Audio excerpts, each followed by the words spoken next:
You ever wonder why some hosts hand you a warm plate of pancakes and others just point at a granola bar bin like it's a museum exhibit? Turns out the answer is not about hospitality, it is about paperwork, and paperwork is the real villain of every breakfast scene. Here's the twist nobody tells new hosts. The moment you serve food to a guest, even something as innocent as toast, you might be stepping into what regulators call a food service operation, and that word service is doing a lot of heavy lifting. Think of it like a video game where cooking for yourself is easy mode, but cooking for strangers who paid you unlocks a whole new boss battle called health code compliance. That boss usually goes by names like a cottage food license, a bed and breakfast permit, or a food handler certification depending on where you live. Most places split rentals into two worlds, self-catering and full-service lodging, and breakfast is the line that can push you from one world into the other. If you are just leaving cereal boxes and a coffee maker, many areas treat that as a courtesy, not a meal service, so you often dodge the extra rules. But the second you start cooking eggs to order or handing out a hot casserole every morning, you are basically cosplaying as a small restaurant.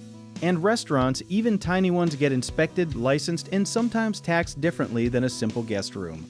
Let us talk history for a second because it explains why this feels so complicated. Food safety rules in the United States trace back to 1906, when a wave of public disgust over unsafe food production pushed the government to start regulating what ends up on your plate. Fast forward, and now every state basically built its own remix of those rules, which is why breakfast licensing in one county can look completely different 2 hours away. It is less like one national rulebook and more like 50 different fan fictions based on the same original story.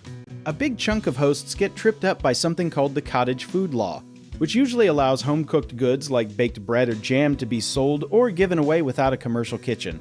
The catch is cottage food laws almost never cover hot breakfast service, because eggs, meat, and dairy are considered higher risk for bacteria than a loaf of banana bread.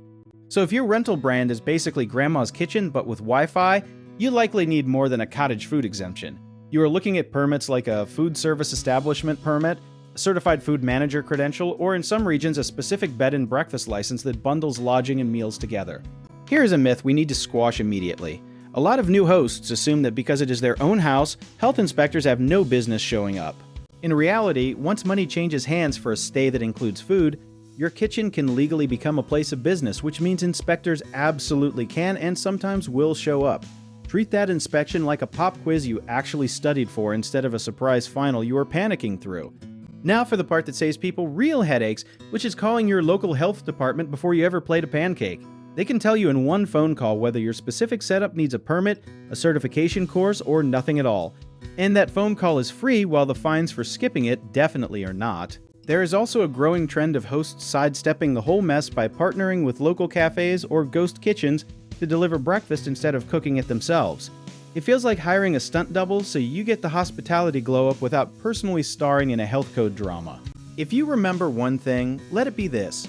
The size of the meal does not matter nearly as much as the word service, because once you are serving food regularly to paying guests, you have entered a different regulatory universe than someone just renting out a room. So the real question is not whether you can make a good omelet, it is whether your local rules let you serve one legally, and that is exactly the kind of detail worth getting right before opening day.